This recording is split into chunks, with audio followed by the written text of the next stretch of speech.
Okay, now it's working. Okay, everybody. I'm trying something new here. Please forgive me if there's some technical difficulties. I'm trying to stream from a few different places. Google Meet for my Dentalelle students and also YouTube. Let me click record actually in Google Meet. I think YouTube is working. I will have to play around with this a little bit later. Probably have to do some video editing, but we're gonna go from there. Okay, I'm just typing something. Okay, so we're gonna get started with the class. It's kind of funny because I don't know what's working and what's not working. I'm currently in Google Meet and I'm in YouTube. YouTube says live streaming, everything looks good, but I can see that you guys can't see me though, and I wish you could. I do have my webcam here, but I seem to be hiding, and I'm not sure why, so I apologize. I'm trying to move my screen around so you guys can see me, but for some reason, it's not letting me do that. I don't know why. We're just gonna try something here. Okay, well, it doesn't look like it's showing up on YouTube Live, but it might be just a little bit slow. I have my webcam set up, but also I'm showing you guys a document right now. It's called a Rubber Dam Study Guide. And I'm going to talk about this briefly because I did have some questions about it. And then I also wanted to talk to you guys about a little bit of case study practice if we had time, but also people were asking me about starting your own independent dental hygiene business. So we're kind of going all over the place today. I do realize that. I promise it's going to be more structured and streamlined after today's streaming, but I wanted to kind of test out the streaming first, go from there, and just kind of see how that goes. Okay, so we'll find out together. And I have several monitors right now. I have several windows open on my big monitor, so I have to remember to look at the webcam here. So I apologize if I kind of look off somewhere else. I'm not ignoring you. I have all of these different windows open, and I'm trying to figure out how you guys can see me and hear me, but also share my screen. I think it's more YouTube that I'm not really sure about because I seem to be doing fine in Google Meet. It's just YouTube. So Dentalelle members, you have the link for our Google Meet. Actually, maybe I'll post that quickly in the Facebook group to remind everybody. Maybe I'll do that. Let me just quickly post that to my lovely students. It's the same link usually. It was different last week just because we had a board exam boot camp. But it's usually the same link just to keep everything streamlined. But for my members, I forgot to post the link. I forgot to remind people. So I'm just going to do that now. And then I promise we can get started. I'll say it again if you're just joining us. I promise it's going to be better and not so hodgepodge after today's class, okay? Because even on YouTube, I can't see if anybody's commenting, which I'm pretty sure is not right. Like I should be able to see you guys, but I can't. So unfortunately, that's not cool because the whole point of YouTube is I wanted to be able to see everybody's comments, but I bet I just have to turn them on somehow. Channel live settings, what's that? Okay, so it's just telling me, do I want to give ads? See, I don't know what they mean by that. If I'm doing a live, I don't see why you guys would be seeing ads, right? I don't know. And I said hello in the chat, but I don't know if anybody's actually able to see this. Now it says I'm set to private, but that definitely shouldn't be the case. So maybe that's why nobody can see me. I'll try to change it to public and see if that makes a difference right now. There, everybody. I feel like I'm going to keep apologizing, but it's true. I feel like this is kind of a mess, so I am sorry. Oh yes, what was I doing? I was quickly going to Facebook. Oh, see, and YouTube just sent me an email and it says I'm live just now. So maybe I wasn't live before.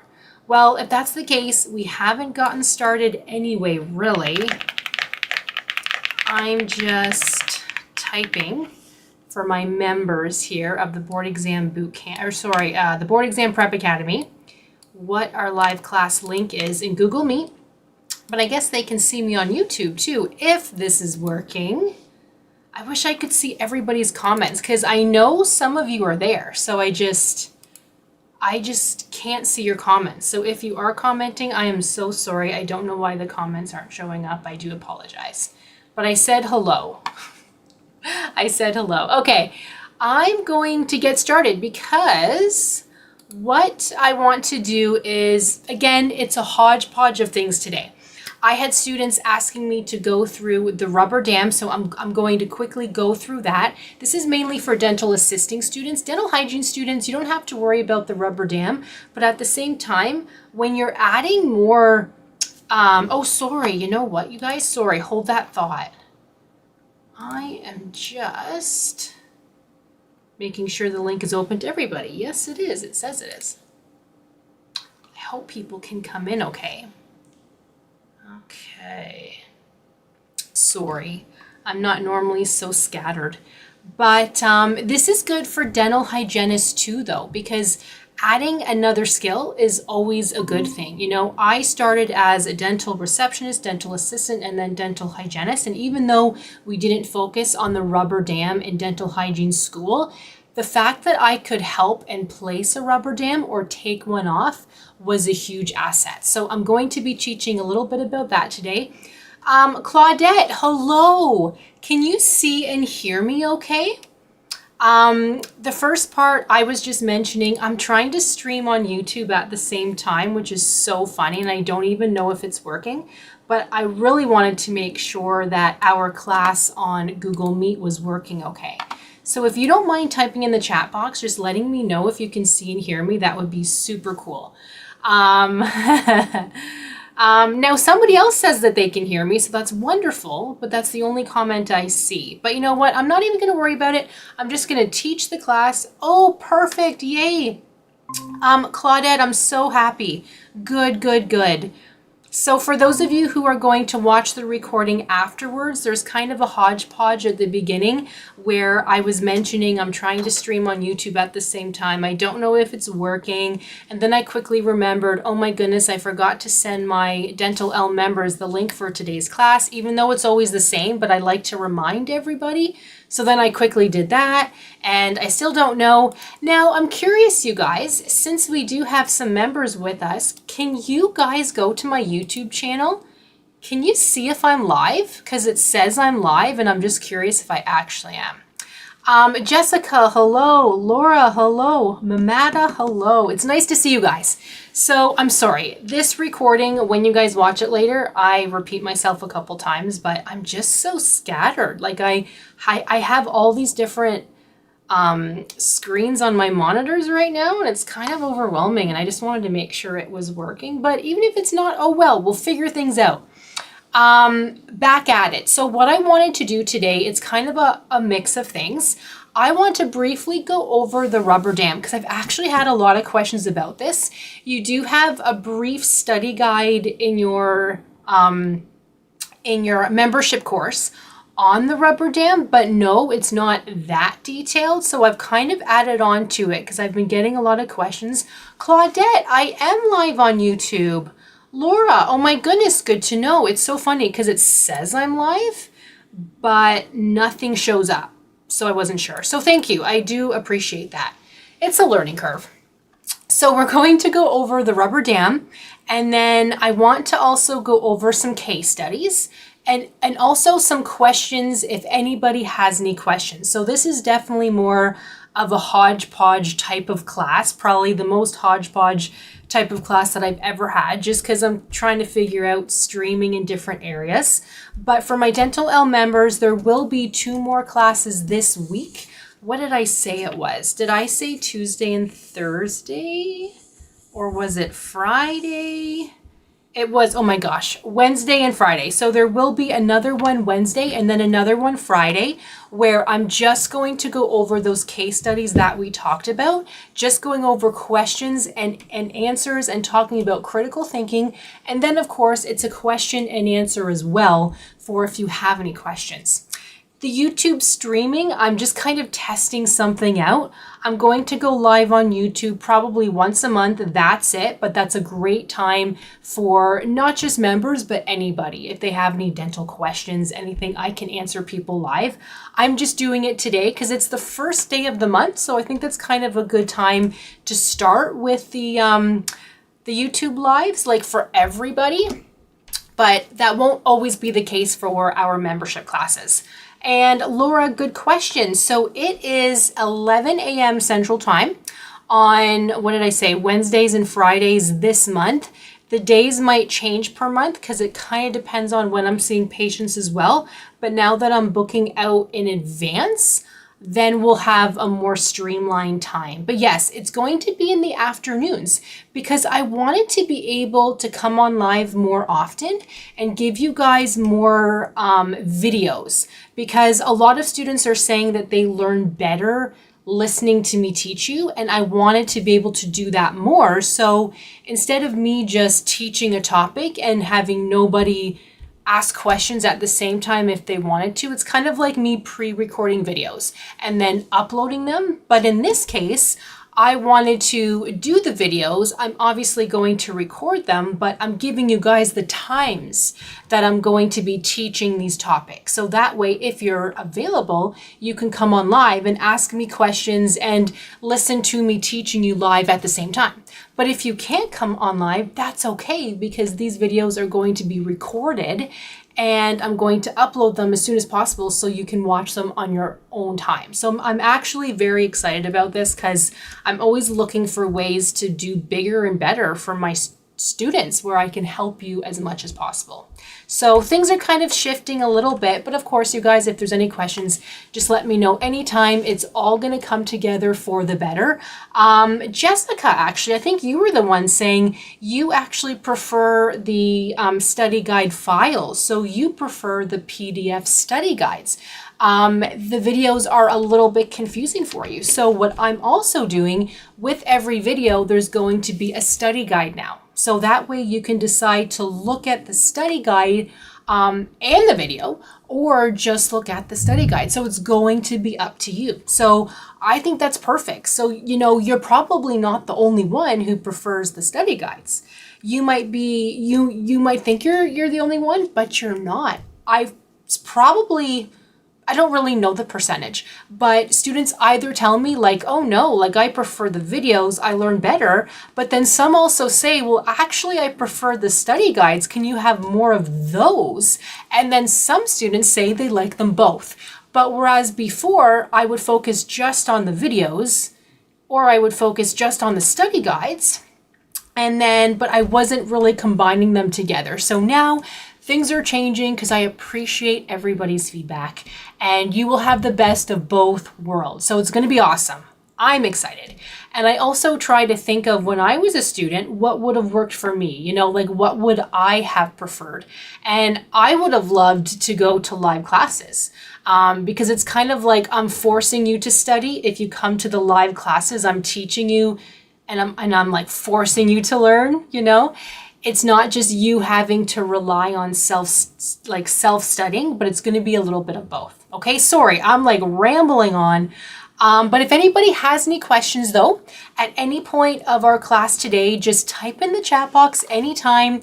YouTube watchers, I don't know why the chat box isn't working. I apologize. I can't see anybody's comments, but I will get to them afterwards when we get to the recording. It's something I still have to work out apparently. Okay, but it looks like it's working for my members in Google Meet, so that's perfect. Dentalelle members get full access to all live classes in the Google Meet, so it's perfect. Yes, perfect. Yeah, so there will be a mix of videos and also study guides. Let's see here. So everybody can see and hear me. This is perfect. So let me just go over briefly, you guys, the rubber dam. Okay, so you don't have this uploaded inside your board exam prep course yet. For those of you who are watching on YouTube, you're kind of getting like a free board exam prep class, but that's okay. It's just kind of me testing things, right? But I don't even know if anybody's watching because I can't see comments. So it just might not even be the case. But you will all have this inside your board exam prep course afterwards. This is just something new that I made up today just to briefly go through the rubber dam. Okay, so you guys, I think we all know the basics of the rubber dam, right? So it's meant to isolate the area being worked on. We don't put the rubber dam on for every procedure, but whenever we can, we absolutely do, because it's just easier to maintain a dry field. Things aren't going to be going down the throat. There's not going to be like tooth dust, we like to call it, everywhere. It's easier to suction for the dental assistant or the dental hygienist because you don't have to fight with the tongue, the lips, all of that. So personally, I love the rubber dam, but applying the rubber dam, setting up the rubber dam takes practice. This is something that the dental assistant will need to be 110% on. The dental hygienist doesn't really need to worry about this, to be honest. As a dental hygienist, I never placed a rubber dam ever.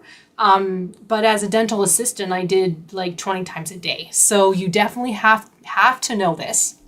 Does anybody have any questions, more so dental assisting students, about the components of the rubber dam and how that works? I feel like it's pretty straightforward, so I'm just going to skip through that. But if you have questions, though, let me know. Because what I want to talk about are the rubber dam clamps, okay? You need to know for your board exam and of course for the real world, the different clamps. I would say when you start to work in a dental office, they're not going to have every clamp available. It's been so long since I was a dental assistant, but I want to say we only had posterior clamps mainly, and of course the anterior. So I want to say we mainly had the W8A and the 8A. I feel like we had the W14A as well, and the 212 for the anterior teeth, but I think that's all we had. But for the board exam, you need to know them all because they're going to ask you questions. For example, if you're working on a lower molar and you want a winged clamp, what would be the number? You know, like these are the types of things that they would ask you.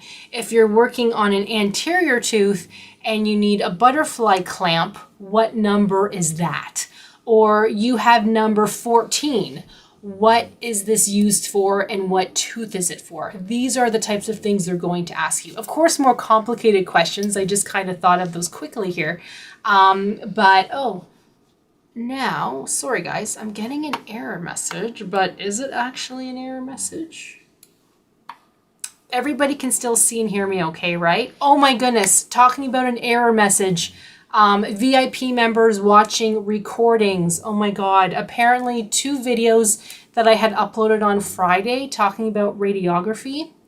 The last 4 minutes on one of the videos, the audio doesn't work and I don't know why my microphone decided to die. I didn't know.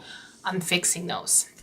For any students, if you see something that's an error, like, Andrea, we can't hear you in this video, or the last 4 minutes we can't hear you, it was a mistake, just tell me, because these things happen. Anyway, so let's see. So does everybody understand for dental assisting students, you need to know your rubber dam clamp types and their uses? This is honestly just memorizing, okay? I can't really explain them further. It's truly just memorizing. But what I could ask you is why would you use a wing clamp and why would you use a wingless clamp? So you should know the differences. For dental assisting students, I'll let you guys think of that and then let me know what you think, okay? Feel free to comment. And I'm just quickly checking YouTube and yeah, there's still no comments, so I don't know if it's working. For those of you watching the recording, if the recording works for YouTube, feel free to comment if you have any questions and I will get back to you. Okay. Let's see here. So how to assemble it. In school, I had a teacher who swore by she liked to put the clamp on the tooth first and then take the rubber dam and put it over the clamp inside the mouth. That did not work for me. I much prefer to punch everything first, put the frame on the rubber dam even, and put the clamp in and then put it on the tooth that way. That's what I personally prefer. You can't see very well. It does take practice, but when I tried putting the clamp on first, like you can obviously see perfectly, but then I tried to put the rubber dam on the clamp would always pop off for me. So that's why that just never worked. I mean, I probably tried 3 times in my entire career, that's it, but I didn't like it. I'm curious what you all prefer to do. Dental hygienists, you probably didn't even need to practice the rubber dam in school, right? Or I should say dental hygiene students. You probably didn't even have to practice the rubber dam in school, or did you? I know as a restorative hygienist, we had to practice the rubber dam, but that's because we would be placing it on our clients as a restorative dental hygienist doing fillings, but I don't think in school, just a regular hygienist, we had to practice the rubber dam. But oh my God, practicing is not fun because you're not frozen typically, and ouch, it can hurt if you get too far down. But so basically, when using the rubber dam, the only thing you have to think about truly is, well, what tooth am I going to be clamping? And remember, you are always clamping the distal, the tooth to be worked on unless it's an occlusal. And let's say a root canal or an occlusal filling, then you would clamp that tooth. Does everybody understand that? If you have any questions about that, let me know. So you're always clamping the one behind it, the tooth behind the tooth being worked on, unless it's an occlusal, you don't have to clamp the tooth behind it. And also if it's a root canal, you typically just clamp that tooth. And then you have to punch all of those holes all the way to the midline and then one more tooth. This could vary per office. I had a dentist who was my boss, and I remember her telling me she wanted you to do 3 teeth past the midline.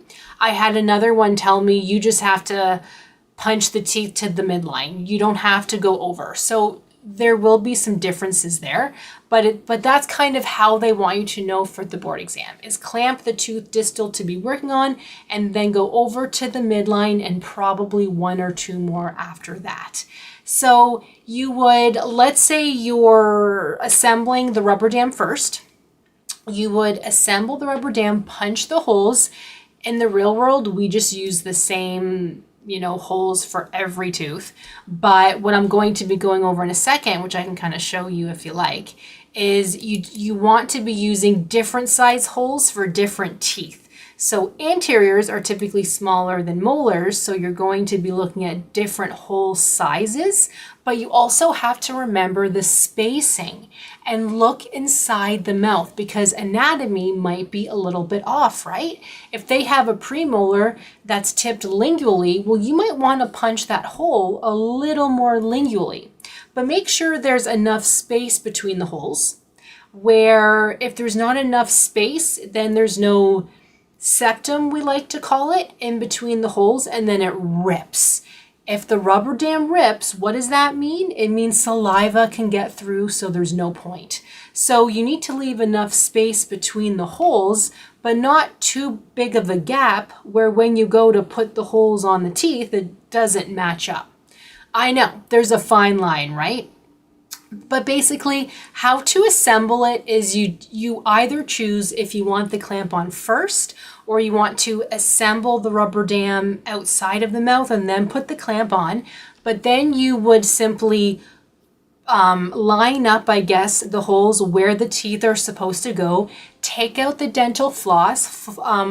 You're supposed to floss in between those contacts to properly seat the rubber dam. That's very important.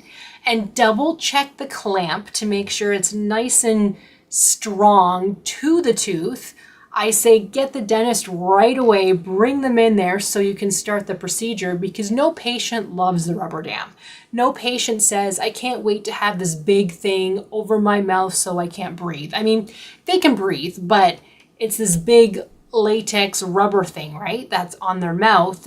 It can be uncomfortable for a lot of people. Anytime I saw a patient, I would always say, have you ever had the rubber dam before? Most of them are kind of like, huh? So I would show them, but I put a positive spin on it. I would say something like, this is the rubber dam that is excellent for when we're doing a filling procedure because it helps to keep your mouth nice and dry so you won't get all of that water and stuff in your mouth. Patients love it. It's so much easier, but you will feel pressure on the tooth because we put a little clamp-like thing on the tooth to keep the rubber dam secure, and then we take it off as soon as we're done the procedure. So you see how I put a positive spin on it? You don't want to scare them and say, oh my God, you're gonna hate this thing, but open up, let me put the rubber dam on. Put a positive spin on it, because same with children, same with adults, there's no difference. If you tell an adult or a child it's going to hurt, they're kind of like, wait, what? What's gonna hurt? When they would have had no idea and they would have felt better about it. So just a little side note. So that's how you basically assemble the rubber dam and then seat it properly. But what I forgot to mention is don't forget to invert the rubber dam, okay? So this means typically taking a PFI, a plastic filling instrument, or a bowl burnisher. I find some people like to do too, but PFI makes more sense. You want to make sure if you're using a wing clamp that the rubber dam is not on top of the wings, but it's like under the wing, so it creates a proper seal. But then also you want to take the PFI and go along your cervical margins of the teeth and just kind of seat it down. So you would have been shown how to do this in school, but just to kind of bring you back to that. When they took the PFI to make sure it's properly seated, that's what inverting the rubber dam means. That's it. So I'm glad I don't have to place the rubber dam anymore. Not that I hated it, but it does take practice, okay? So don't feel bad if you're a new dental assistant and you're not good at placing the rubber dam. I promise you, you will get so good at it, you'll be thinking, man, like 2 years ago, I sucked at placing the rubber dam. Now I'm really, really good at it. Hang in there. I promise you will get better at it. So I just kind of left a couple tips for you. Basically saying if the rubber dam tears or anything, you can't use it, you have to take it off. If you're in the middle of a procedure though, check with the dentist and say like, oh my goodness, like the rubber dam just tore. Do you want me to take it off for you, or are we going to continue with the procedure since we're almost done anyway? That could happen too, and it does depend on where it tears. I would find tearing isn't very common. When I was a dental assistant, it hardly ever tore, and I don't think I was very good at placing the rubber dam. That was just not my strong suit, but my problem was never tearing. I just felt like it took me too long, you know, but tearing doesn't typically happen. And I wanted to say too, what I liked to do for my patients was I liked to take the saliva ejector and put it under the rubber dam sometimes to help suck up their saliva. Make sure that they know that they can swallow, because remember, for those of you who have had the rubber dam on before, like you're pretty much laying there with your mouth open, you can't close this rubber thing on your mouth. You're probably thinking, I can't do anything, you know? But remind the patient they're in full control. They can swallow. They do have their mouth open, but you can swallow with your mouth open. You just have to kind of teach yourself and talk yourself through it. But also be that nice dental person who takes a saliva ejector under the rubber dam and sucks it up, okay? That will really help them. So yeah, you guys, again, common errors, I kind of talked about them all, but if the rubber dam starts to tear, it just wasn't placed properly, you probably punched the holes too close together. If there's leakage around the rubber dam, that just means that those holes weren't properly seated down to the teeth, and you probably forgot to floss in between the teeth to really seat the rubber dam. I've never been able to place the rubber dam and not use the dental floss in between the teeth. You have to. If you miss that step, you will quickly notice, because the rubber dam will actually start to lift up. You need to seat the rubber dam in between those contacts. And patient discomfort isn't your fault typically. It's just because they have this large dental dam there. but it could be because you had placed the clamp too low. Try not to place it on the gums. It hurts. Even if they're frozen, they might not be able to feel it, but in my opinion, you can still feel it. It hurts. So make sure it's down far enough, not on the gum tissue, but it's, at that CEJ area, right at that part of the tooth. What I always like to do is I wasn't one to just kind of seat the rubber dam like straight on. I'd kind of wiggle it a little bit to get it down properly, and that really made a big difference. At least it did for me. Okay, so you can try that and make sure to isolate the right teeth. So this is a common error where you just don't simply punch the holes for the right teeth, or you don't go 1 tooth distal and 1 to 2 teeth mesial from the midline for the best seal. That's all I had for the rubber dam, but that truly sums it up. You don't have to spend 5 hours studying the rubber dam. You don't have to spend 5 hours talking about the rubber dam. You just have to do it, okay? So does anybody have any questions about the rubber dam? Because I'm gonna move on to another slide now. If you do not, I'm just gonna stop presenting for Google Meet here. Share my screen. Now, for my lovely Google Meet members here, are you guys able to see the screen okay? It's not upside down, is it? It should say Case Studies Week 7.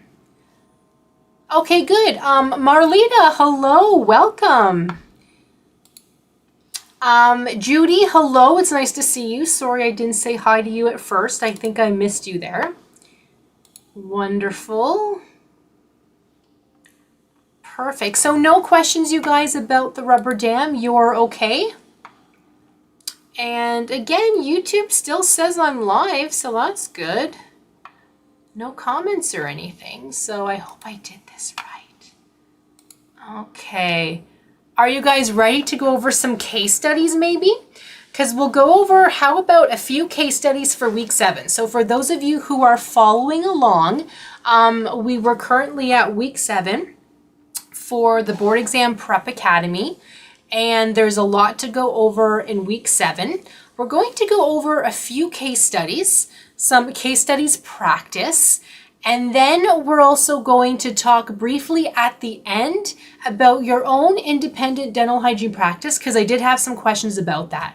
But so we're kind of doing a little bit of both. And just let me know though if anybody has any questions, okay? So for those of you who are new to our case studies, I will show you a slide with questions, and the options are A, B, C, and D. You would pick an answer, and then we talk about the answer with the rationale together. This is really to test your critical thinking. Okay, let's go. Let's do this. So a 13-year-old patient presents with the Class 2 Division 1 malocclusion characterized by excessive overjet.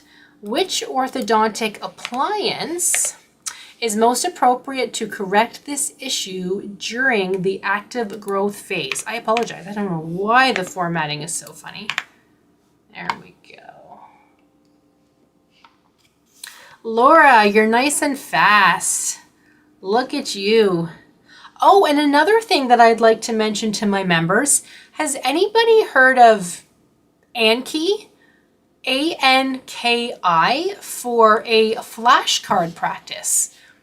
Now what I've also been doing with all the free time that I have is I've been coming up with new case studies questions for everybody on every topic, and I'm putting them into Anki so that way you will constantly have flashcards to study from.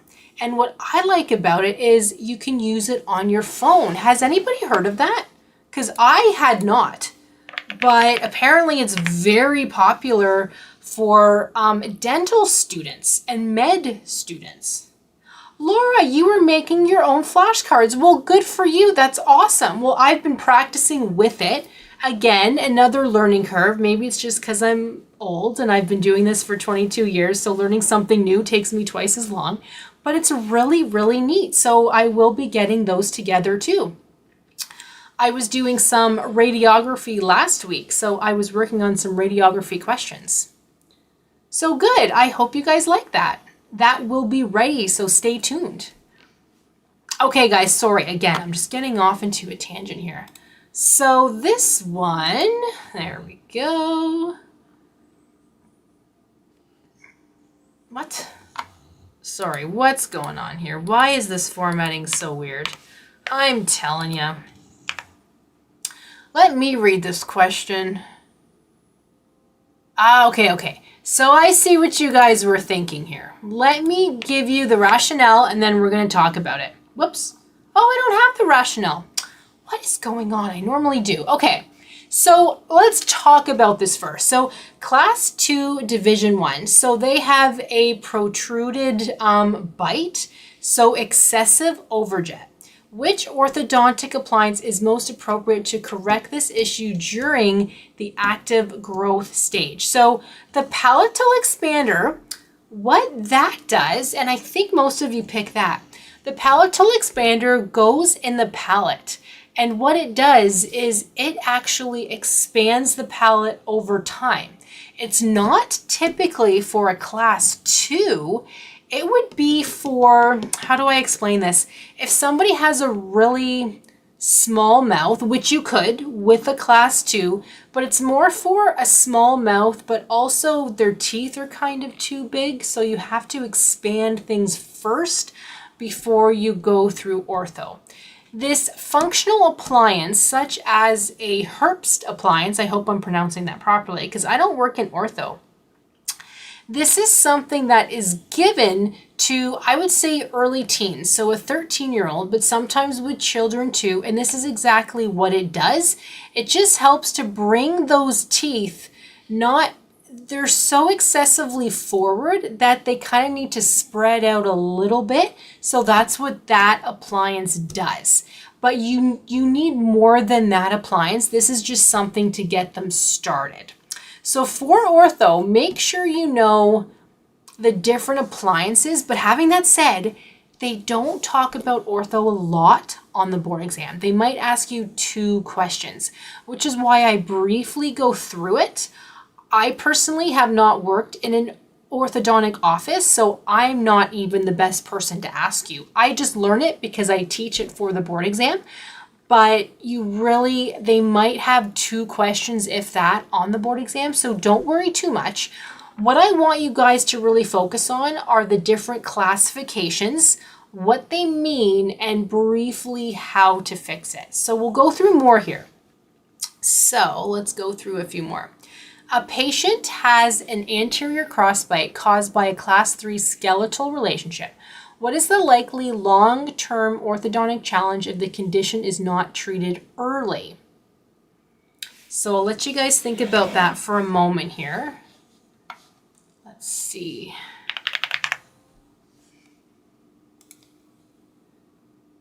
And while you guys are doing that, I have a student who says she can't get in, so I wanted to help her. I can help her on the next round of questioning. Let's see here. Oops.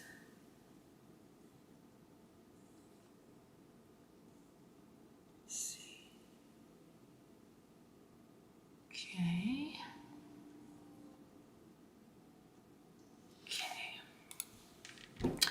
So what do you guys think of this one?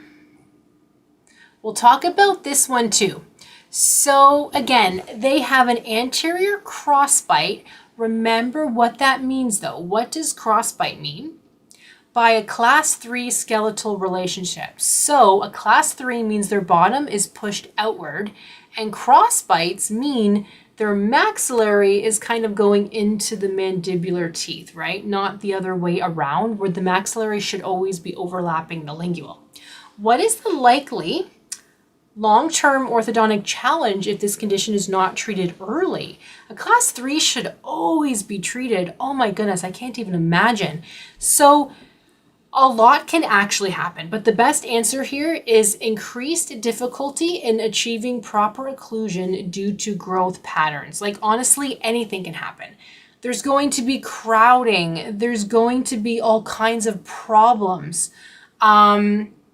With the class 3 though, I wouldn't say a posterior open bite is possible, but an anterior open bite could be. Because remember, for class 3, the maxillary are more lingual to the mandibular. So an open bite means they're not touching. But in class 3, they are. But in anterior, that is possible because their lower jaw is so far forward. An anterior open bite is possible in a lot of things, even if they don't have a class 3, but they have a class 2. It's just dependent on if their maxillary teeth overlap the mandibular.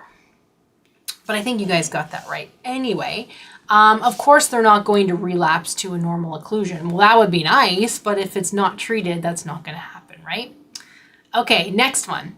A 10-year-old patient with a narrow maxilla and crowding is a candidate for rapid maxillary expansion. What is the primary biological mechanism that allows this treatment? What do you guys think?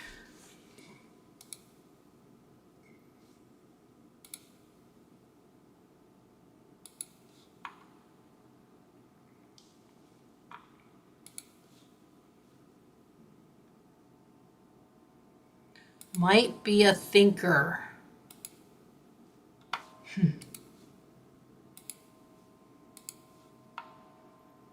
Okay, so let's talk about this one, okay?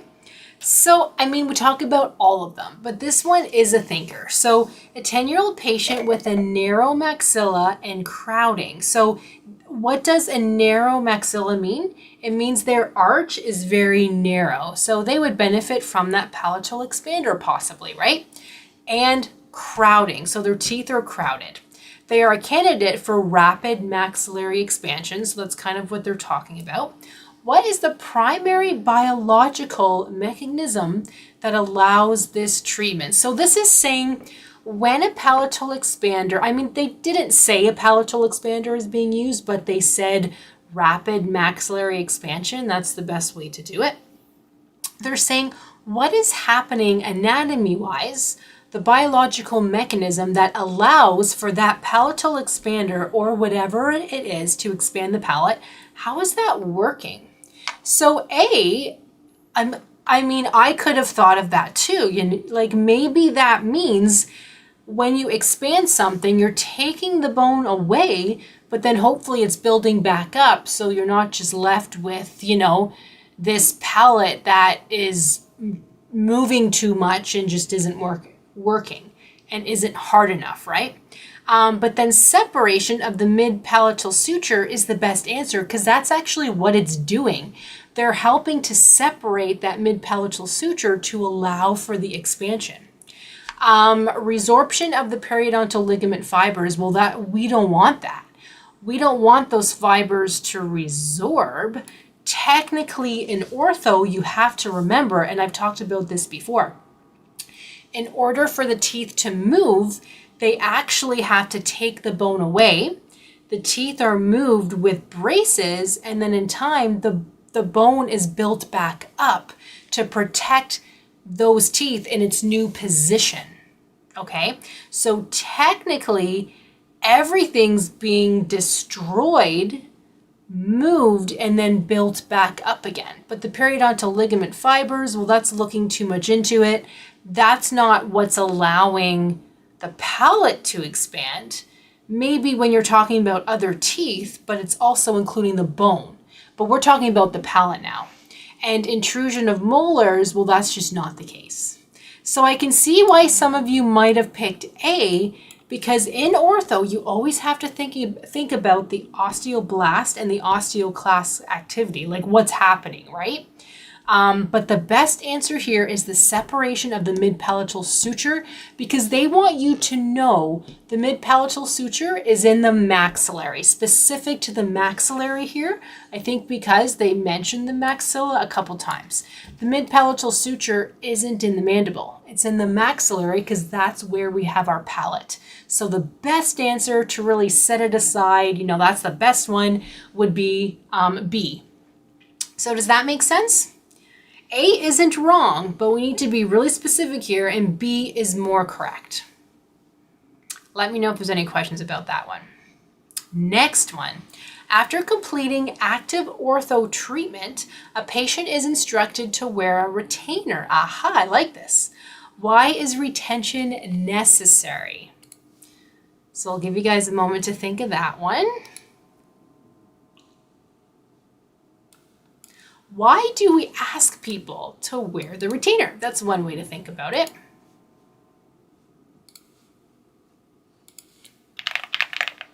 And let me tell you, teenagers never do. I have 2 stepkids, and unfortunately, the older one, she didn't wear her retainer, and her teeth have literally started crowding again. Not as bad as before she got the braces, but they are starting to crowd. Whereas now my stepson has braces, and he didn't have a choice. He's getting a permanent retainer. I mean, of course he had a choice, but I kind of said to him, I know what's best for you, so just get the permanent retainer, and he trusts me. So he's like, okay, you know what you're talking about. I'll get the permanent retainer because I saw what happened to my sister and her teeth have shifted. I don't want that to happen to me. So let me tell you, teenagers never do it. I don't know about you guys who have kids, but did they have a permanent retainer or a removable one? Or maybe they were lucky and didn't need braces. I find most kids do. It's just gonna happen. Save up your money. Okay, so why is retention necessary? So you see, you might have been confused about that last question where you might have been thinking periodontal fibers, we don't need to worry about that, right? So why would that be the right answer? But in this case, it's different because the other answers aren't correct. So what do I mean by that? So we tell a patient to wear a retainer. Why is that?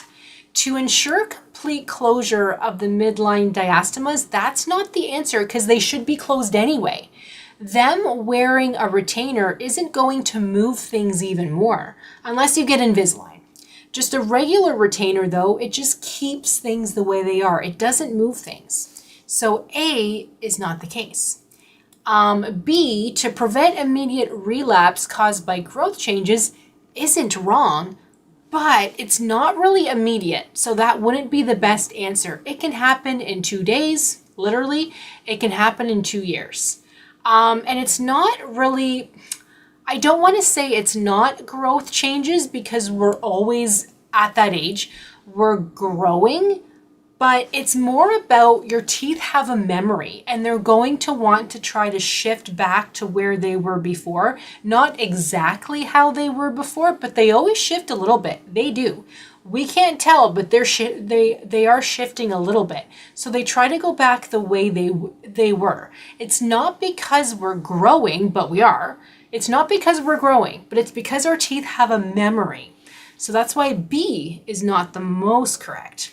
C's the most correct because it says to allow periodontal fibers to reorganize and stabilize the teeth. So when we're talking about retainers, not palatal expanders, when we're talking about retainers, think about the teeth moving, the osteoblasts and the osteoclasts are happening, but what else is around teeth? Periofibers. We gotta be concerned about those fibers because if they don't have time to reattach, we have issues, and that's where that can cause mobility. When a tooth is loose, it's not because they don't have enough bone, at least not right away. It's because they're starting to lose their periofibers. And then the more they lose, then they start to lose the bone. So that's why C is the best answer here. D, to maintain increased facial height, just doesn't make sense. That's not the right answer. Any questions about that, you guys? Okay, next one.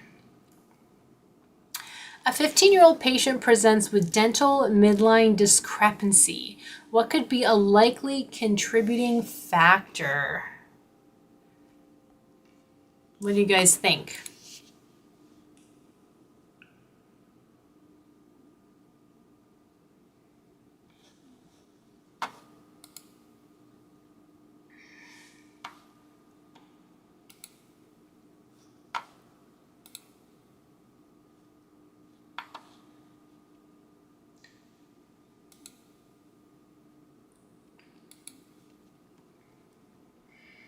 So again, this isn't a young child, it's a 15-year-old, not an adult, but a teenager. Okay, so this is asymmetric mandibular growth. So this is a great question. When you look at a patient and you're doing a new patient exam, you do look to see where the midline is. It should be lining up with the chin. You know, that's normal, that's ideal. Okay? And I mean, you could look at the top one too. It should be lining up with the nose, but we actually usually just look at the bottom one. Okay? I don't think this is specific about the top or bottom, but usually it's the bottom one.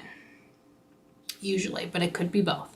So the best answer here is asymmetric mandibular growth, because if the midline isn't where it should be, then the mandible is the only jaw that moves. Your maxilla doesn't. The mandible does. So something was developing too fast, too slow, whatever, but that's the best answer. It's asymmetric mandibular growth. It has nothing to do with premature eruption of secondary molars because the midline, that just wouldn't happen, okay? It doesn't have to do with those teeth coming in. Because if they didn't have those teeth or they have too many teeth, that's not going to actually change the midline within reason. And then overexpansion of the maxilla, well, that's not wrong, right? But the better answer is going to be talking about the mandible because that's the only jaw that moves. And then deep bite in anterior segment, well, a deep bite wouldn't necessarily change the midline, but what it would do is change the crowding and the class of occlusion. But this is just telling you that the midline's slightly off. So there you go. So when you think midline, think the mandible. Okay. A patient presents with severe crowding of the lower anterior teeth. Extraction of the teeth is considered for severe crowding. Which factor is most important in determining the extraction pattern? What do you guys think?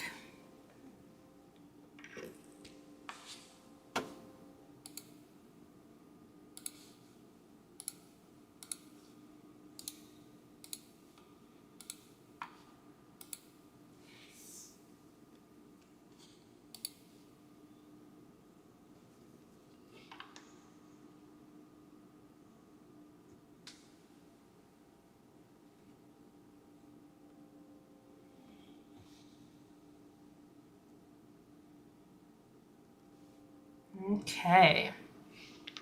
So the answer is B. Did I skip a question? No. Okay. So there's severe crowding on the lower anterior teeth. They're thinking about extraction, which is the most important. So overbite and overjet wouldn't be the case because we don't often take the teeth out for severe crowding, right? If they have overbite and overjet, I mean, what's ideal? I have an 80% overbite. Some say that's not ideal. It should be 50%, but are they going to take out teeth for that? No. But what they are going to take out teeth for is, let's say their facial profile and their lip support is kind of off. Like if their facial profile isn't aligned properly and their lips are pushing out too much, you know, it doesn't look ideal. This is when they would take out teeth. I don't know if you've ever seen anybody like this, but it's very obvious. Their facial profile's pushed out more and there's so much crowding. The teeth are pretty much like out to here from all of the crowding. So you would think, well, you just need braces to separate them, change this, change that. You would actually need really jaw surgery first because there wasn't enough room, but then you would be taking out teeth. Quite often though, we don't take out teeth. For crowding, we just adjust things, right? But in this question, they're taking out teeth. So facial profile is what we would look at here. Presence of carious lesions in the posterior teeth, well, that wouldn't matter if there's cavities. And position of the third molars. In ortho, they don't even look at the third molars. They won't even take them out. They'll just do everything after ortho, because at that point, depending on their age, of course, you don't have to worry about them. Even if they're starting to erupt, you don't have to worry. But usually people get ortho age 12 or 13 maybe. Maybe later, maybe younger, but that seems to be the usual, because by 12, most of your teeth, if not all of the permanent teeth, should be in. Okay, let's go through another one. Which of the following best describes the principles of tooth movement during ortho treatment? The principles.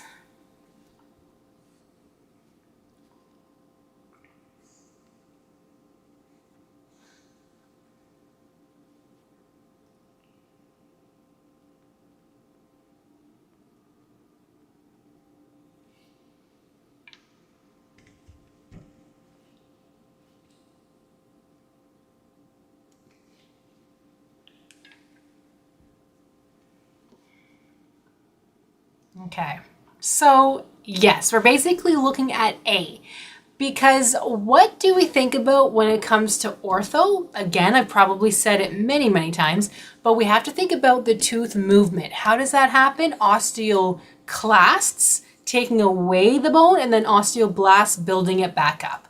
Cementoblasts isn't all about bone remodeling, so that's not the case. Resorption on one side, opposite to the force applied, well, that's not really saying the whole story. And hyalinization of periodontal ligament prevents controlled movement. Again, that's not really the whole story. So the whole story is A, compression and tension in the alveolar bone to induce fibroblast formation.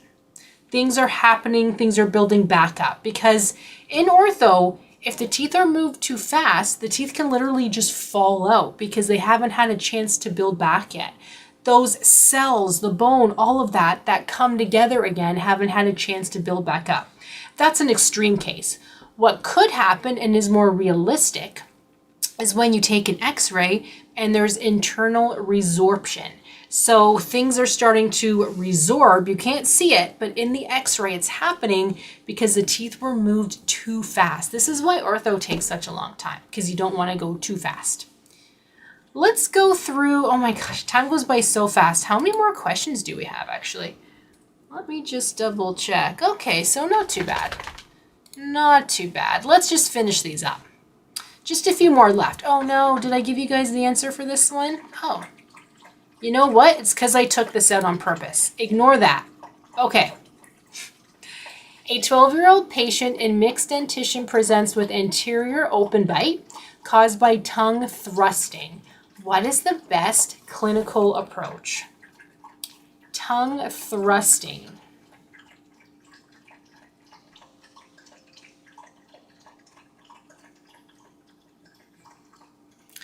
I don't know if you guys can hear that, but my dog was drinking water and being very loud, so I'm sorry. Somebody's thirsty.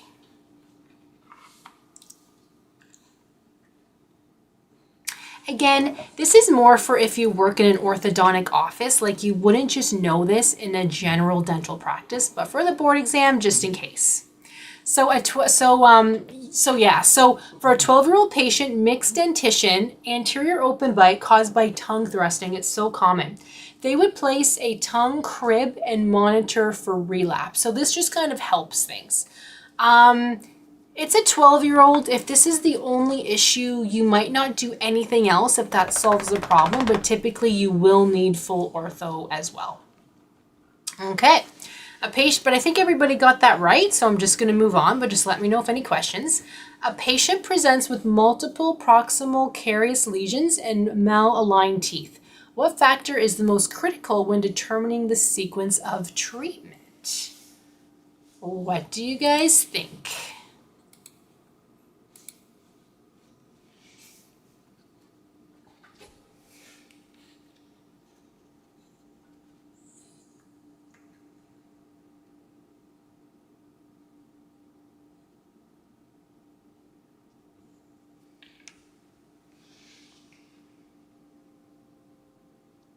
So there's a lot of cavities, but also crowding, like misaligned teeth.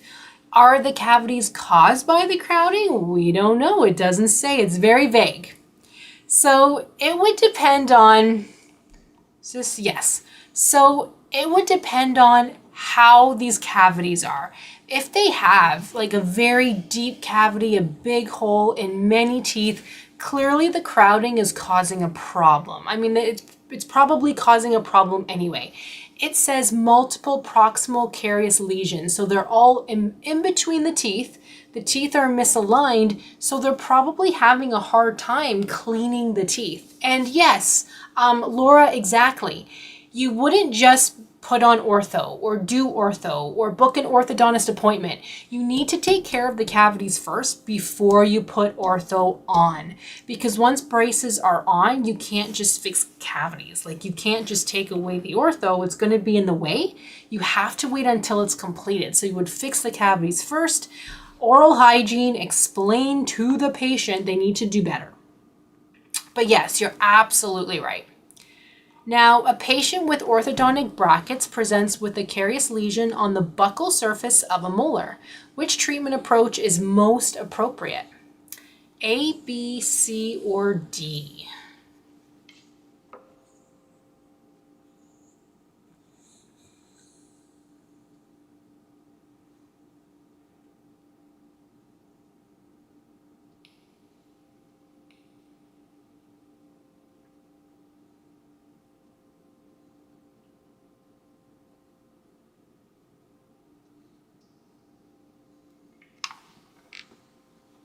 Okay, so there's a carious lesion on the buccal surface of a molar. They have braces. What do? Technically, you're supposed to remove the bracket, fix the tooth, and then put the bracket back on. But in the real world, you guys, they don't do that. They would just simply say, well, we're going to have to wait to fix it until the braces are removed, because do you want to pay for us to take this bracket off, put it back on again? That's the truth. That is why. In the real world, we would definitely talk to them about it, have them have their teeth cleaned more often to clean as best as possible, make sure they have a water flosser, and give them a lot of fluoride, meaning a fluoride varnish and a mouthwash and all kinds of stuff. But the board exam wants you to know, though, the cavity should be fixed first. So I hope that's not confusing, but you will find the real world and the board exam world, often there's differences. Okay, you guys, wow, so we did it. So we will continue on with case studies week 8. You don't even have to pay attention to week 8. We'll just do more case studies at the next class. Did I say Wednesday and Friday of this week? For members at 11 a.m. Central Time, where I'll be coming on like this. So not on YouTube, so a little bit different. I'll be coming on like this. Oh, you guys, I'm getting comments on YouTube. It's actually working. So those of you who are with me on YouTube, I'm sorry. I didn't know anybody was joining me. So please, I'm sorry for not responding to you. But anyways, back to it. When we have our classes, it's similar to this one, where I'm going to open up a Google Meet link. I go through case studies, any questions anybody has. It doesn't even have to be related to the case studies. If you have any questions on the rubber dam, and you just say, Andrea, can you explain latex versus non-latex rubber dam? Okay, perfect. I will explain that to you. And then somebody might say, I actually just started studying anatomy. Can you explain the difference between the frontal bone and the occipital bone? I'll be like, sure, no problem. So it's going to be me teaching you a class, but also taking the time for questions as well. Twice a week, because I found the once a week personally just wasn't enough. Students didn't say that. I didn't have any complaints, but I just felt you had to wait too long for me to come on live to see me. So I wanted to be able to do that. But don't worry, if you can't attend live, it will be recorded, and I will post the recording right away, okay? Laura, good question. So they're going to be different topics. So for example, on Wednesday, I plan to go over case studies in week 8, which is that pharmacology? I think it might be special needs clients or emergencies. And then on Friday, I plan to go over the case studies week 9. I can show you guys that in a second. So I will go over week 9 on Friday. And that is that pharmacology? Yes. So they will always be something different. But if anybody has any questions, it doesn't have to be pertaining to a certain topic. It can be anything, because that's what I'm here for. Yes. So, Jessica, yes. So now that I'll be doing the videos along with new study guides, I will be updating the VIP course. So you will have all of that as I do the videos. You do have a lot inside the VIP course already. I don't want you to get too overwhelmed with too much studying, but unfortunately you do have to study a lot for the board exam. But just kind of focus on what's easier for you. If you prefer to just look at the PDF files and you feel confident after looking and studying those and you can answer mock exam practice questions perfectly, that's fine. You don't have to watch any videos, read anything in your textbook if you don't want to.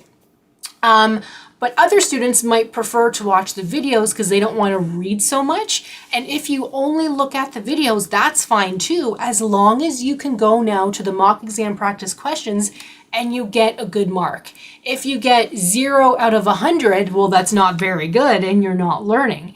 If you're doing a really good job, then clearly you're doing something right. But I tell every single student, don't expect to learn, say, module 1 in a day and think you'll be perfect. It's going to take you at least 3 days, if not 5 days, that seems to be the average, to actually retain the information. So hang in there. Hang in there, for sure. And for YouTube, I plan to come on live once a month, the first day of the month. I will figure out this streaming a little bit better. I might even hop on YouTube live more times just to try to figure things out. But I'd also like to go on Instagram live as well, though. But that might be too complicated. I'm not sure. That's a lot of streaming services. I'm just don't know how to do that very well. But anyways, you guys, sorry for talking your ear off. Does anybody have any questions? Marlita, if you're a VIP member, you have all of the previous recordings in your teaching videos playlist. It is actually called like teaching videos playlist in your course. If you watch the welcome video, it does explain how all of that works. But if you have any questions, just let me know too. Like, you don't have to wait till our live class. You can post in the Facebook group anytime, because I know it's a lot to remember. If you forget something, don't worry, just ask a question in our Facebook group, and if I can't answer right away, one of the other students will be able to help you. Everybody is so helpful. And all of you students who have been in the Board Exam Prep Academy for a while, you're probably thinking the same thing. You were very overwhelmed once you first got started, because it's not a little course. I don't just teach you a little bit of this, a little bit of that. I teach you what you have to know. There's a lot in there, but guess what? That's how you're going to pass the board exam. And it's so much better than having to read your full textbook again, right? I take the textbook in much better ways to study. Does anybody else have any questions? I actually do have a question on YouTube Live, so the comments are coming in. Let me just move over my monitor, guys. Sorry, let me see if I can stop presenting my screen here. Although I don't know if that worked. Brielle is asking, you're confused of how to use a Cavitron. You're better with hand instruments. How do you use the Cavitron effectively? I've heard some people say try doing it probe style, but that seems like it would damage the gums. Actually, that's a great question. I use the piezo ultrasonic scaler, but I've obviously used the Cavitron before, and I agree with them. Use it more probe style, because you don't want to go right in there, you know, like damage the gums. You kind of want to walk along slowly so they're absolutely right. I'm just trying to think of how I use the piezo. You know, I should probably do a video. I should probably hook up my piezo because I don't personally have a Cavitron because I have my own mobile dental hygiene business. I can hook up my piezo and kind of show you with a tooth model how to do it. It's very similar to a Cavitron, like the same technique pretty much. And that might help you because it's kind of hard to explain. But you know, practice makes perfect. Just go slowly. And the thing is, you do pretty much have to do it this way, like probe style, not from down and up. It's kind of up and down to get right in there underneath the gums, the supra and the subgingival calculus. But honestly, practice makes perfect. Just slowly do it, try your best, and you will get there. It's not the same as hand instruments where you go like in the bottom and then up from the gums, so it is different. But that's a great question. And Jessica's asking, yes, is anyone here a dental assistant and studying for the dental assisting board exam? I know we do have dental assistants in the group for sure. And hygiene students as well. A lot of them are actually taking the board exam soon. On the Bones of the Skull live class, there's a link for the live class, but it just takes me to the link for it. Yeah, if there's a link there, it was probably just what the live class was before. There might not be a video that goes with the Bones of the Skull, although I feel like there is a video, but I don't know for sure. I'd have to double check. But if there's a link that just takes you somewhere, it could just be because the live class, there is no live class. It would have been a recorded one. But I can check that. And Brielle, you are very welcome. I hope that helped. Because like it's hard to explain without showing you, but then without being in a dental office, it's kind of hard to show you too. Because I would hook it up and it would have to go in a sink or something somewhere since I don't have like a real live patient to work on. I could use my stepkids as like a patient to like practice on and show you. I don't know if they'd be down for that though. They're teenagers, so I'd have to ask them. Okay, you guys, I can't believe the time. This is crazy. Well, I'm excited to see my Dentalelle members this week where there's a lot to go through. There's going to be a lot of new videos uploaded with the PDF study guides to go along with them. So if there's a certain topic you're really having a hard time with, let me know.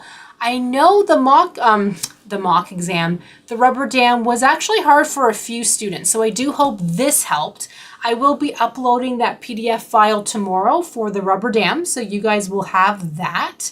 And I might even do like a quick video as well to go along with that. I know I talked about it today, but I'll do like another quick video to go along with it.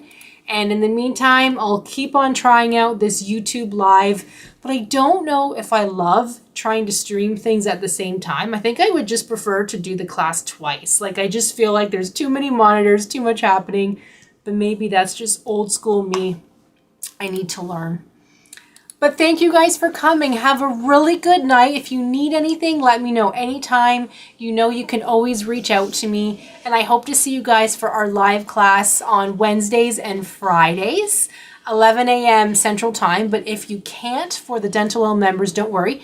It will be recorded. And for YouTube, I will be coming on live at least the first day of every single month. It will probably be more often as well, depending on how many questions people have. Mamada, you're so welcome anytime. It's my pleasure. And Claudette, you're so welcome. I hope you guys enjoyed ortho. As I had mentioned to Laura, I will be going over the next week, I believe week 7 of case studies questions on Wednesday, and week 8, and then week 9 on Friday. So a similar type of class to this, but just new questions, and I'll be uploading those as well. So stay tuned because more is definitely coming.